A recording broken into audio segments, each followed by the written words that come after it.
And how will they even retain their 53? मुझे तो ये समझ में नहीं आ रहा है. Let's ask Mr. Avdut Wag of the Bharatiya Janata Party. Avdut Wag साहब नमस्कार. नमस्कार सर, नमस्कार. हाउ आर यू नमस्कार sir, how are you sir? How are you? जय सिया राम सर. जय सिया राम. हर हर Mahadev. Thank you sir. Thank you for joining us sir. So Avdut Wag साहब, when we asked the Congress all about what the Prime Minister said the other day with regard to Dr. Manmohan Singh's speech at the Central Minorities Commission, this was in 2013 if you remember, where he said that the first right on resources, national resources, is with the minorities, particularly the Muslim minority. He has said it. I have the footage right here. I can play it again and again. And they say he never said it. I mean, what's going on here? Avdut Wag साहब. अब सबसे पहले मैं आज आपको एक खुश खबर देना चाहता हूं जी दीजिए सर. कि बोलिए सर. भारतीय जनता पार्टी का 2024 के लोकसभा का खाता खुल गया.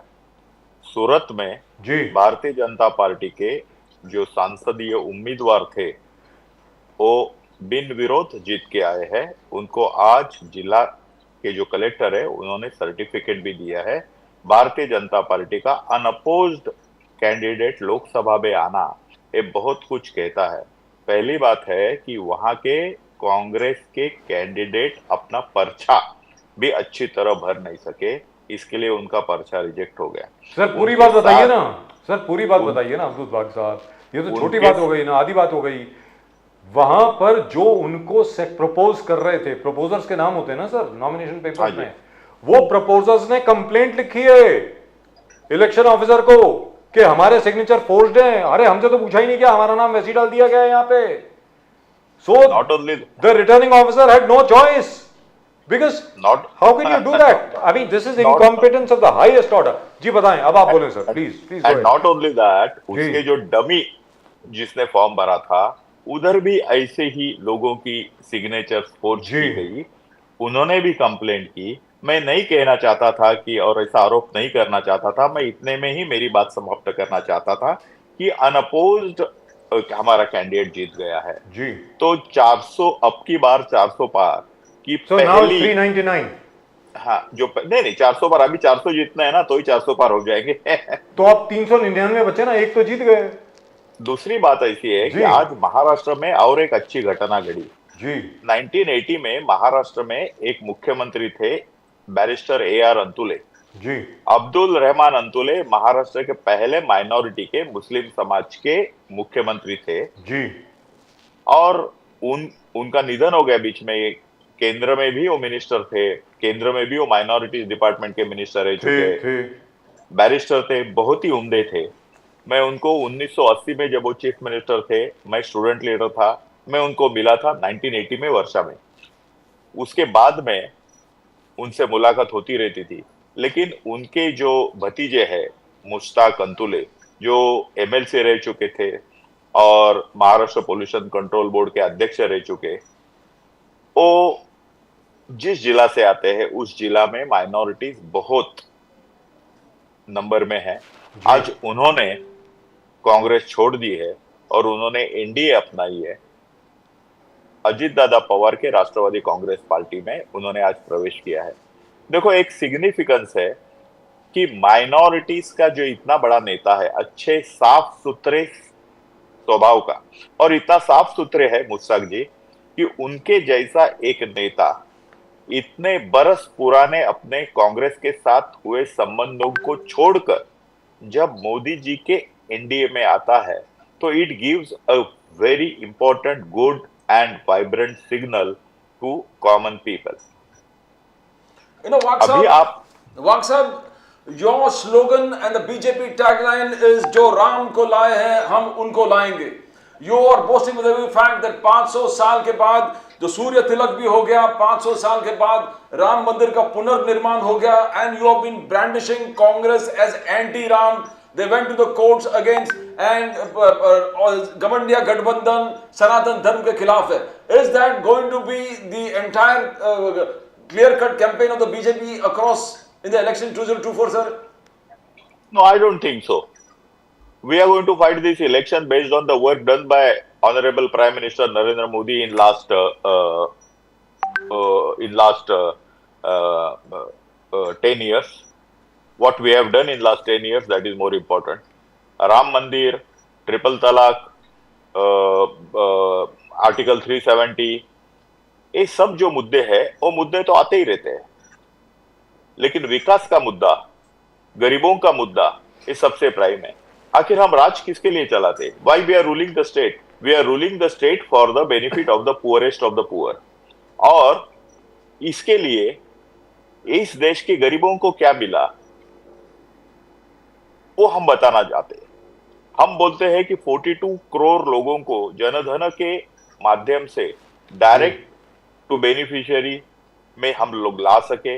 डीबीटी, डायरेक्ट बेनिफिट ट्रांसफर हम लोग उनको बैंकिंग सेक्टर में ला सके। आज 1800 करोड़ से ज्यादा रुपए ये जनधन खाते में है। एक गरीबों के पैसे वहां है। आज यदि जनधन खाता नहीं रहता तो ये पैसे उनके घर में रहते थे, बरसात से भीगते थे, चोरी हो जाती थी, खर्चा हो जाता था और वक्त में उनको काम में नहीं आता था। आज इस प्रकार के 1800 करोड़ रुपए उनके पास है, वो बहुत बड़ी उपलब्धि है। Not only that, all this Jan Dhan खाता is backed with 5,000 rupees OD. For example, if you have got a Janadana Khata and if you don't have any money in that account, you can still withdraw up to ₹5,000 rupees. ये जो credit facility है, तो साहब हम लोग पैसे वाले हैं, इतना समझ नहीं सकेंगे, लेकिन 100, 200, 500, 1000 रुपए के लिए भी जब गरीब आदमी साहूकार के पास जाता है तो महीने का 10% इंटरेस्ट रेट से साहूकार से पैसा लाना पड़ता है। आज उनका वो पैसा सेव हो गया।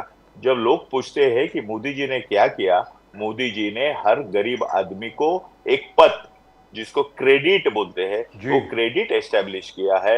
ये सबसे महत्वपूर्ण है। लोग मोदी जी ने क्या किया, तो मोदी जी ने हर गरीब जो किसान है उसको 2-2 हजार रुपया हर 4 महीने के बाद देने का काम किया। आज 6,000 रुपया उसको मिलता है। महाराष्ट्र जैसे राज्य में हमने उसमें एडिशन करके और 6,000 रुपए डालने का, टोटल 12,000 रुपए डालने का हमने निर्णय किया। देखो हम लोग एक कर रहे हैं which is actually a fact. Now let us go to the Congress का जो जाहिरनामा है।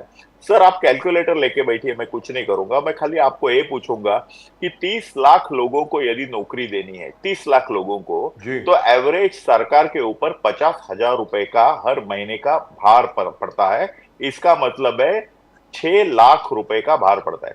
6 लाख रुपया यदि खर्चा होगा 30 लाख लोगों के ऊपर, तो वो बात होती है 2 लाख करोड़ रुपए की। तो 2 लाख करोड़ रुपया ये देश का और खर्चा होगा। मैं उसके खिलाफ नहीं हूं, मैं खाली एक आपको गणित बताना चाहता हूं। 27 crore families are under the poverty line as on today.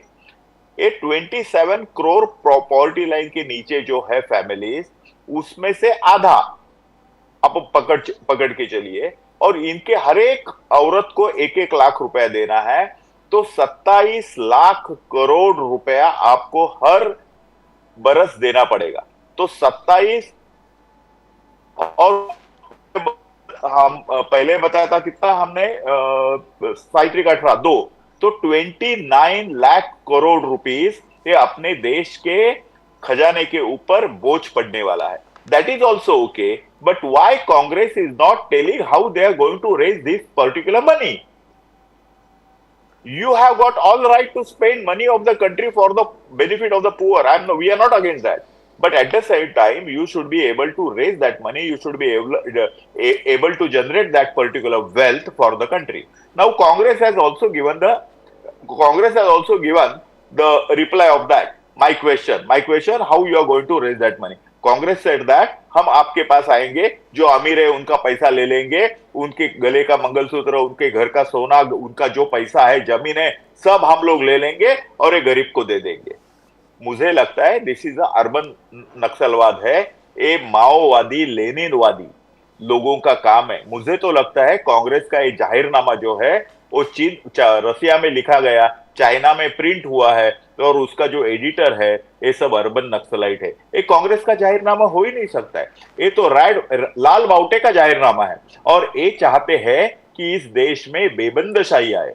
जो कम्युनिस्ट लोगों को त्रिपुरा में हमने हटा दिया, वेस्ट बंगाल में ये वाइप आउट हो गए। अभी जो छोटे हैं वो केरला में है, वो भी कांग्रेस के साथ फाइट कर रहे हैं। उन लोगों का जो अर्थ संकल्प है, उनकी जो विचारधारा है, उनका जो संकल्प पत्र है, वो उनका जो जाहिरनामा है, वो क्या कहता है? वो कहता है कि लोग एक जन से पैसा ले लो और दूसरे जन को दे दो। मैं बोलता हूं दूसरे जन को दे दो, कुछ प्रॉब्लम नहीं है। I am very happy to that. However, this money is to be generated. If you just go on feeding somebody, he will not become stronger. Versus Modi wants everybody to become stronger. हम जब महिलाओं की बात करते हैं तो हम लोग 10-10, 12-12, 15-15 महिलाओं का एक एक ग्रुप करते हैं और वो ग्रुप को सक्षम बनाने की कोशिश करते हैं। हम ड्रोन दीदी बनाइए, 10,000 महिलाओं को ड्रोन दीदी बनाइए, तो अपने अपने गांव में ड्रोन के जरिए दवा सप्लाई करना है। But Waq Sahab, I'll tell you one thing. Rahul Gandhi ji has highlighted unemployment by a classic example. He said, मैं रेलवे स्टेशन गया और वहां पर मैंने एक सिविल इंजीनियर कूली पाया, जो सिविल इंजीनियर है और कूली का काम कर रहा है। He says, I asked him and he said, लाखों रुपया मैं कॉलेज में स्पेंड किया हूं और उसके बाद मैं नौकरी नहीं मिला, तो I am doing the job of coolie. Rahul Gandhi says that Prime Minister Modi has created barriers between job market and the Indian youth. Waq Sahab, now do you reconcile to the statement? He says, मेरा जो पहला नौकरी पक्की पहली नौकरी पक्की is going to change the entire scene. Now he has highlighted unemployment. I also liked it. Number one, that Rahul Gandhi has never visited any railway station. I am sure for that. So ये सब बकवास है, लेकिन इसका मुद्दा जो है उसके ऊपर हम लोग चर्चा करेंगे। देखिए, मैं इस बात को मानता हूं कि बिकॉज ऑफ सर्टन थिंग्स, जो शिक्षण सम्राट है, वो शिक्षण सम्राट, इन्होंने एजुकेशन सिस्टम में गड़बड़ी की है। उन्होंने अपने कॉलेज के जरिए अपने दुकान खोले हैं। उन्होंने क्या किया है, गरीब बच्चों को एजुकेशन के सिस्टम में तो जरूर लाया, जिनके पास मार्क नहीं था उनको भी एडमिशन दिलाई और उनकी फीस गवर्नमेंट के थ्रू वसूल की। तो जो ओबीसी है, ओबीसी बच्चा है, उसको समझो 40% मार्क है, उसको भी कॉलेज में एडमिशन किया और एडमिशन देने के बाद उसकी फीस जो गवर्नमेंट से वसूल की, तो उनका दुकान चलने लगा।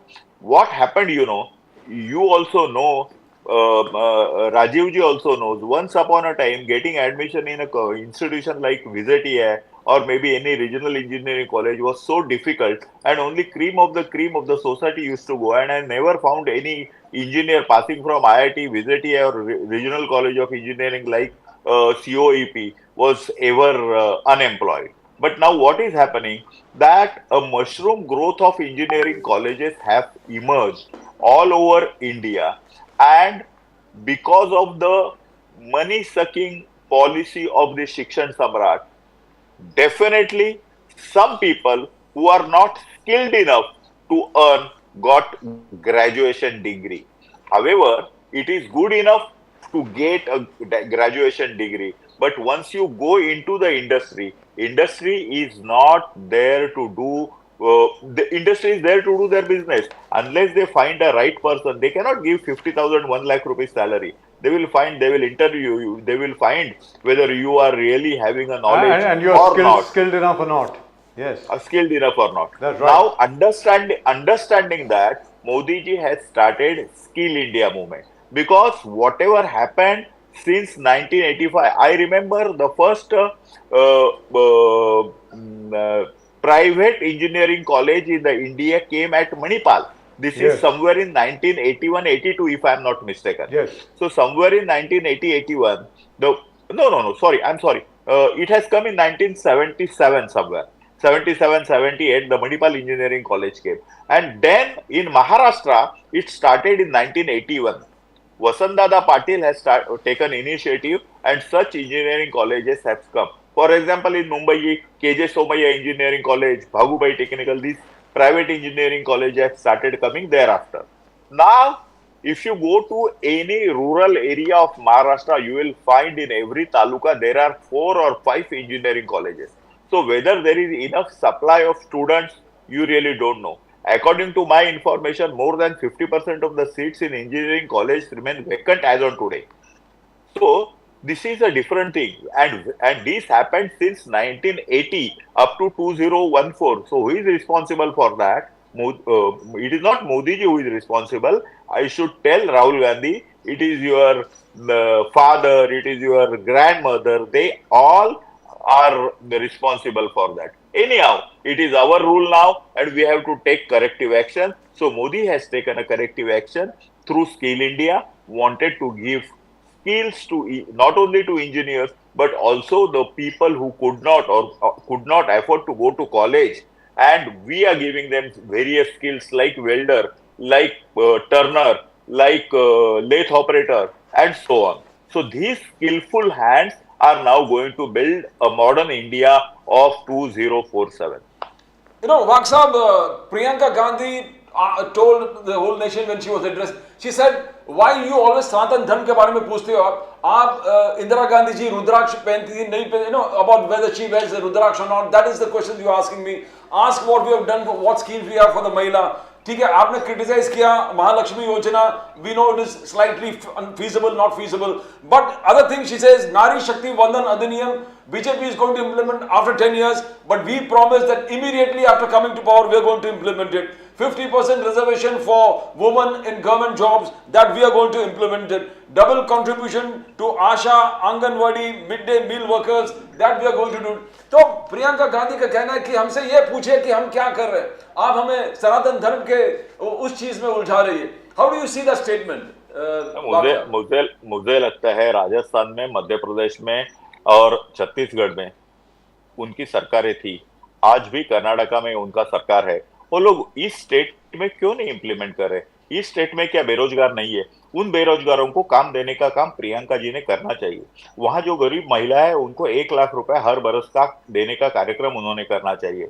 उधर के नौजवानों को नौकरी देने का काम उन्होंने करना चाहिए. उधर के आंगनवाड़ी के सेवक जो सेविका है उनको 50-50 हजार रुपए सैलरी देने का काम प्रियंका जी ने करना चाहिए. और मुझे लगता है कि यदि वो करेगी तो मोदी जी को 400 क्या, मैं बोलता हूँ इंदिरा कांग्रेस को 400 सीट मिल सकती है. काम अच्छा करो, आपको सीट मिलेगी. लोग जो है वो मोदी जी के पीछे इसके लिए है because Modi delivers, and people are not with Congress because Congress has never delivered. Since 1972 हम लोग गरीबी हटाओ का नारा सुन रहे हैं. मैं तो 12 बरस का था, तो मैंने पहले 71-72 में मैंने सुना गरीबी हटाओ का नारा, और आज तक गरीबी नहीं हटी है. और ये गरीबों की बात कर रहे हैं. इसमें से बहुत सारा कालखंड ऐसा था कि जहां कांग्रेस का शासन था और कांग्रेस बहुत पावर में शासन में लाई थी. 1984 में तो 2/3 मेजोरिटी थी. कॉन्स्टिट्यूशनल अमेंडमेंट हो सकता था, जो कुछ वो चाहे कर सकते थे. क्यों नहीं किया, ऐसा मुझे ये है. और जैसा कि है मालूम है कि एक ऐसा मौसम आता है और मौसम में चांद सूरज दिखते हैं. इसी प्रकार से इलेक्शन आने के बाद राहुल और प्रियंका दिखती है. They don't have any consistency, they are not working 24/7. Election आती है तो कभी कभी हमें अमेठी में दिखती है, इलेक्शन आती है तो कभी कभी रैली में दिखती है. बाकी वो क्या करती है क्या नहीं करती मालूम नहीं. And that is why people are not taking Priyanka seriously just because she looks like Indira Gandhi. She is not Indira Gandhi. Abdul Waq Saab, I don't think on that there can be any debate. Whatever you said just now, I don't think there can be any debate on that at all. Abdul Waq Saab, the Manipal Institute of Technology was established on 11th of May 1957, sir, by Dr. T.M.A. Pai. 1957. Engineering colleges बहुत late हो गया. वही engineering college की ही बात कर रहा हूँ. This was part of the entire thing. It was established at that time. उसके पहले जो उनकी यूनिवर्सिटी थी दैट वाज एस्टैब्लिश्ड इन 1954. 57 में इंजीनियरिंग कॉलेज आ गया था.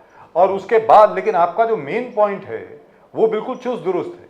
सबसे बड़ी बात क्या है कि all the education barons, they decided to corner all the wealth for themselves, charge huge amounts of capitation fee which people paid for, and there were just no jobs available for the people who came out of these institutes. And as you rightly said, जो हमारे REC हुआ करते थे, IITs हुआ करते थे, बाकी जितने भी हमारे यहाँ पे जो गवर्नमेंट रन इंजीनियरिंग कॉलेजेस थे, वहाँ से जितने भी बच्चे पास आउट करते थे उनको फॉरेन जॉब मिलती थी.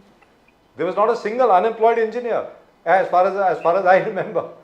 सर मैं विजिट ये का हूँ. मैं 1981 में पास किया. मुझे याद है मैं 30 जून को मेरी लास्ट वाइवा थी. 30 जून को 1981.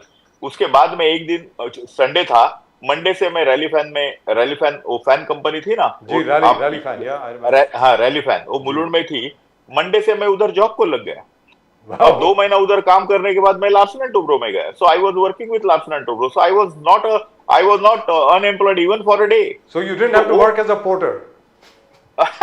बेसिकली सर क्या होता है, जी। डिमांड एंड सप्लाई होता है। इंडस्ट्री में जितना रिक्वायरमेंट है उतना ही इंडस्ट्री लेगी। यदि आप ज्यादा प्रोड्यूस करेंगे तो जी। फायदा नहीं है। लेकिन फॉर्चुनेटली एक one thing happened that most of the engineers who were not that great but at least they were better than anything else. थोड़ा जो टेक्निकल नॉलेज उनको मिला, वो नॉलेज से वो इंडस्ट्री में जाके थोड़ा सा मेहनत करके प्रैक्टिकल एक्सपीरियंस लेके 4-5 बरस के बाद क्यों होने दो, वो अच्छे इंजीनियर बने। वो भारत के बाहर गए, अमेरिका में गए, सॉफ्टवेयर में काम किया, गल्फ में गए, अफ्रीका में गए, उधर उन्होंने काम किया। And definitely it is definitely going to help people. अभी हम लोग ये भी देखते हैं कि कोई किसी ने पीएचडी किया है और वो गवर्नमेंट का जब प्यून का नहीं तो स्वीपर का एडवर्टाइजमेंट आता है उधर अप्लाई करता है। ये देखो, इसका मतलब क्या है कि after you becoming MA and PhD, if you are unable to get a simple job even of a clerk, that then it questions your ability. It doesn't Or a indicate. It doesn't indicate otherwise. यदि मैं अब्दुल बाग engineer हूँ, साहब, चलिए ये तो बात हो गई। I am so sorry to bring up that education thing again, but that's subject very close to my heart. I'm sure it's very close to your heart too.